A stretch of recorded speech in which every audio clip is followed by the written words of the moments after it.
यहां पर लिखा हुआ है, आप ध्यान से इस आयत को समझाऊंगा और आप समझना, ठीक है।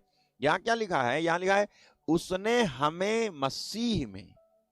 और मैंने आपसे कहा है कि प्लीज आप एक भी दिन मिस नहीं करना। अगर आप सचमुच में ये जो नीचे लिखा है ना, सब प्रकार की आशीष दी है, सब प्रकार की आशीष पाना चाहते हैं, तो आपको एक भी दिन मिस नहीं करना है, क्योंकि इस हफ्ते में मैं इस चीज को कवर करूंगा और आपकी बुद्धि खुलेगी। सुनिए, यहां लिखा है उसने हमें, ठीक, उसने हमें, यहां लिखा है सब प्रकार की आशीष दिए। तो ये हमें कौन है? ये हमें कौन है? क्या क्या वो हमें, वो दुनिया की बात कर रहा है पौलुस, या राष्ट्र की बात कर रहा है, नेशन की बात कर रहा है, या जो है गैर यहूदियों की बात कर रहा है, या यहूदी चुने हुए लोगों की बात कर रहा है? मैं आपको बताऊं, ना तो वो दुनिया की बात कर रहा है, ना राष्ट्र की बात कर रहा है, ना गैर यहूदियों की बात कर रहा है।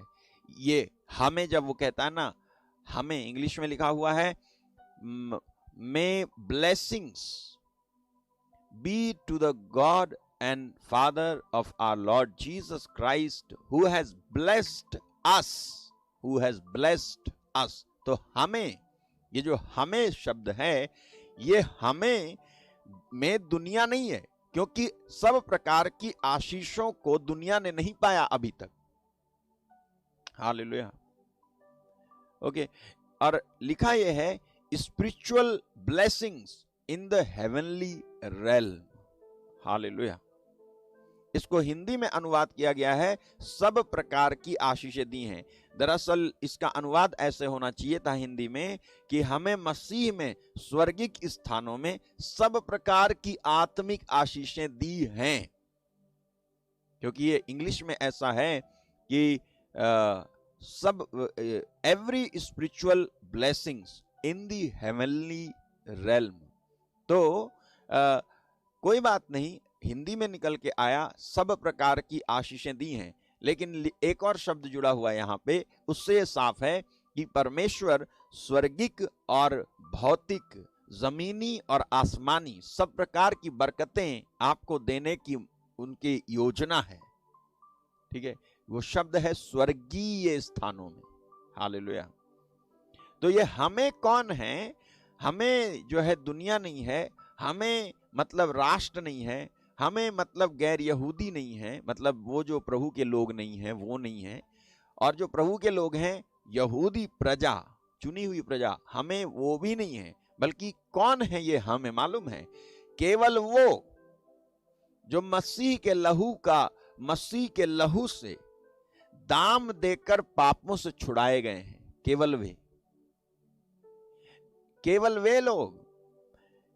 वे लोग जो मसीह के लहू के दाम देकर छुड़ाए गए हैं, मसीह के लहू का दाम देकर छुड़ाए गए जो लोग हैं, वे, उनके बारे में कहता है पौलुस। क्योंकि पौलुस जो है दुनिया की बात नहीं कर रहा है, राष्ट्र की बात भी नहीं कर रहा है, गैर यहूदियों और यहूदियों की भी बात नहीं कर रहा है। ये इस बात से साबित होता है जब आप पढ़ेंगे इफिशियंस 1:1।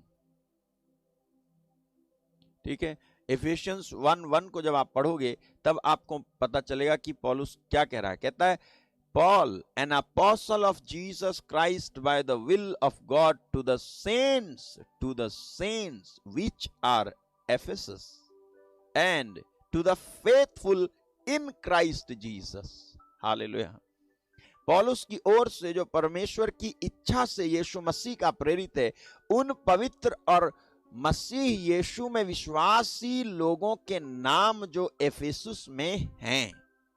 तो यहां पे पौलुस जब पौलुस कहता है ये वाली बात जो मैं आपको समझा रहा हूं, जब वो कहता है कि हमारे प्रभु यीशु मसीह के परमेश्वर और पिता का धन्यवाद कि उसने हमें मसीह में स्वर्गीय स्थानों में सब प्रकार की आशीष दी है, तो वो किनसे कह रहा है? वो कह रहा है विश्वासियों से, सेंट्स, वो लोग जो बिलीवर्स हैं, वो लोग जो विश्वास करते हैं। किसमें विश्वास करते हैं?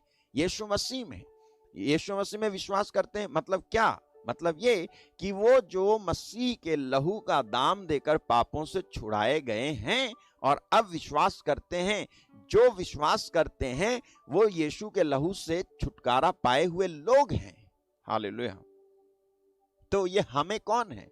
तो पहले आप ये देखो कि आपका यीशु मसीह के लहू को देने के द्वारा, यीशु के लहू के दाम देने के द्वारा आप जो है, आपका उद्धार हुआ है, छुटकारा हुआ है या नहीं हुआ है। इससे पहले कि आपको सब प्रकार की आशीष मिले, आपको जो क्राइटेरिया मैच करना है वो मैच नहीं होगा तो आपको आशीष नहीं मिलेगी। आप कितना चीखो चिल्लाओ कुछ भी करो, प्रभु पर दबाव बनाया नहीं जा सकता। उसने जो योजना बनाई है उसके अंतर्गत आपको आना पड़ेगा, नहीं तो परमेश्वर अन्यायी ठहरेगा फिर।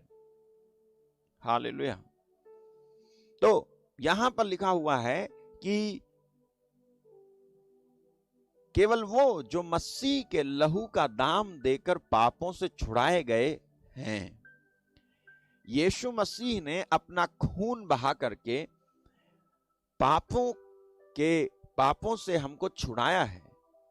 पापों से हमें छुड़ाने के लिए जो दाम देना था वो दाम था लहू बहाना।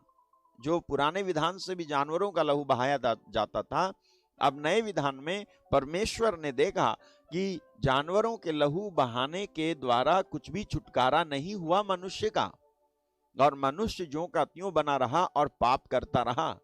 लेकिन परमेश्वर ने तय करा कि मैं अपने पुत्र को भेजूंगा और मेरा पुत्र जानवर की जगह पर मरेगा। और इसलिए बाइबल में यीशु मसीह को जब यूहन्ना बपतिस्ता ने देखा था तो यूहन्ना अध्याय 1:29 में लिखा है, देखो ये है ईश्वर का मेमना जो संसार के पाप उठा ले जाता है या हर लेता है। ये ईश्वर का मेमना है। ये बात यूहन्ना बपतिस्मा देने वाले ने बोली यीशु मसीह को देख करके कि देखो यह है परमेश्वर का मेमना। मेमना मतलब क्या? मेमना मतलब पाप के प्रायश्चित के लिए पुराने विधान में निष्कलंक मेमना चढ़ाया जाता था, जो जिसमें कोई दाग ना हो, जिसमें जो बिल्कुल साफ होता था, मेमना। और वो लाते थे मेमने को और उसके सिर पर सब लोग हाथ रख करके अपने पापों का अंगीकार करके उसके ऊपर डाल देते थे। और ये प्रथा थी पुराने विधान की, यहूदियों की। और ऐसा करके वो पापों का प्रायश्चित किए करते थे और फिर उस जानवर को मार डालते थे, काट डालते थे, उसका लहू बहाया जाता था। जब सबके बदले में एक कोई जानवर मरता था तब जो है इनको ऐसा लगता था कि हमारे पाप माफ हो गए हैं, ऐसा होता था। लेकिन परमेश्वर ने देखा कि ये काम नहीं कर रहा है और परमेश्वर ने अपने पुत्र को उस जानवर की जगह पे रख दिया। उसने अपने पुत्र को भेज दिया। तो यीशु मसीह का लहू बहाया गया इसीलिए कि हमारे पापों के लिए एक ऐसा प्रायश्चित किया जाए जो असफल ना हो, जो फेल ना हो। एक ऐसा लहू बहाया जाए जो सचमुच में हमारे गुनाहों और पापों से छुटकारा हमको दे। एक ऐसा लहू बहाया गया ईश्वर के पुत्र का,